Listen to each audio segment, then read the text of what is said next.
Hi,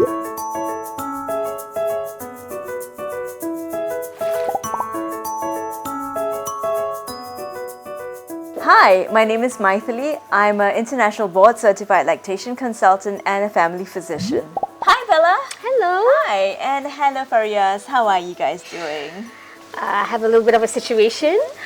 My baby keeps waking up multiple times at night and I am really tired. I'm starting to doubt myself and I've not been getting any sleep at all. I am starting to be very worried about this.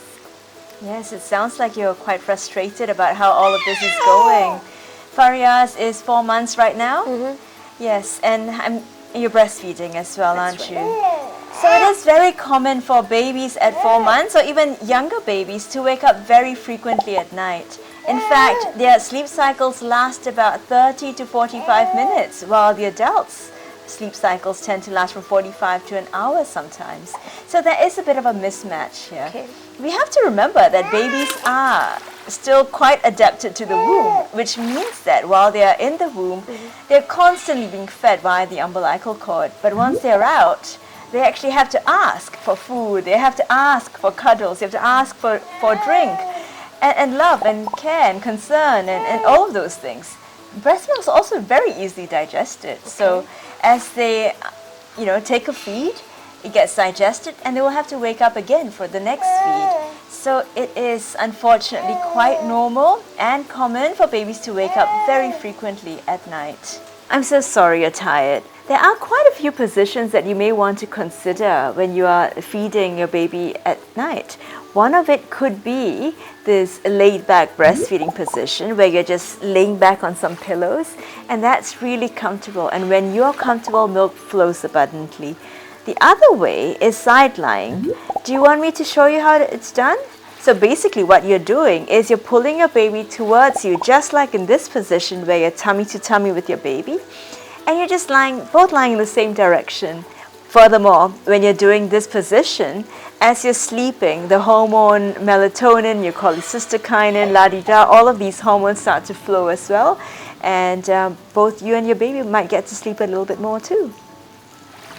My supply is down and I feel like I've been doing everything that I can during the day. I even latch on demand, and when night comes, it gets pretty stressful. So I've also been told to sleep train him as well, and I don't know what I'm doing wrong at this moment. That sounds a bit worrying to you, doesn't it? Look, the breast milk supply is governed by two very important hormones. One of them is oxytocin, and the one here that we need to discuss is prolactin. And now prolactin is basically how your milk supply starts up and starts to keep going. When we feed our babies at night, when we respond to our babies' cries at night, we will be producing a little bit more breast milk because prolactin is a hormone that is produced maximally at night. So as we feed our babies, more milk will be produced. That's the basis of breastfeeding. The more you feed, the more you make. Do you agree? Also, when we respond to our babies at night, we kind of give them the confidence that we are there for them all the time. Isn't that right, little one? And not just during the day. So that's really important for their growth and development, because the more they feed, obviously, the more they grow.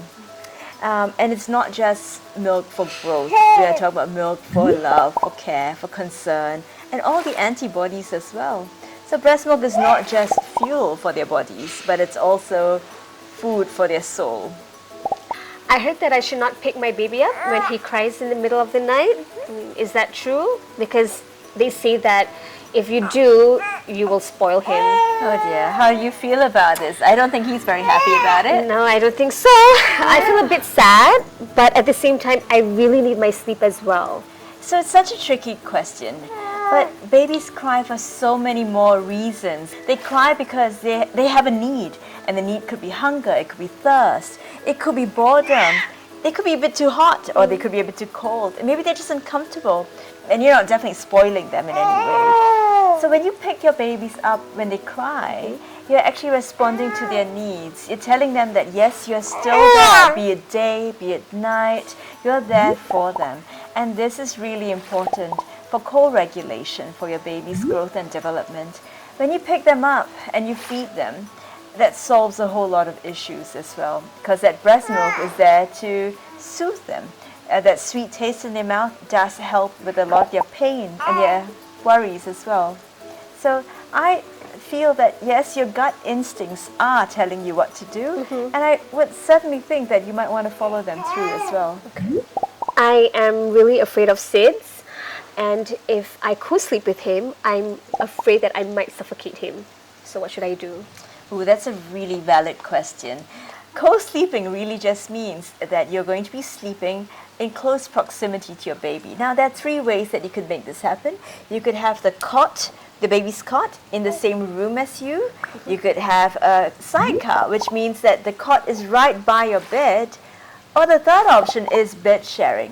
Now, I think what you're referring to is bed sharing. So you and your baby are sleeping on the same surface. Now, the 2 things that you had brought up, one of them is SIDS. SIDS is really something that no one really understands why it happens, okay? But suffocation, there are clear rules about suffocation. One of it is actually having loose clothing, loose pillows, soft pillows, near the baby, and that is a risk as well. To make the sleeping experience safest for both you and your baby, there's 7 rules that we need to abide by. The first is that both parents or whoever sharing the bed cannot be smokers. The second is that no one's taking drugs or medications that can affect the awareness. The third is that the baby needs to be breastfeeding and not formula fed. The fourth is that the baby is healthy, so the baby's not unwell, and there are no major health issues, and the baby's also full term.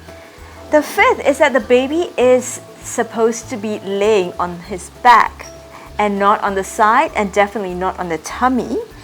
The sixth is that baby is not swaddled and definitely not overheated. And the 7th is that you're both on a safe, firm surface without any loose clothing or bedding around. Once you have achieved all of these 7 rules, you may have already eliminated the major risks of SIDS and suffocation.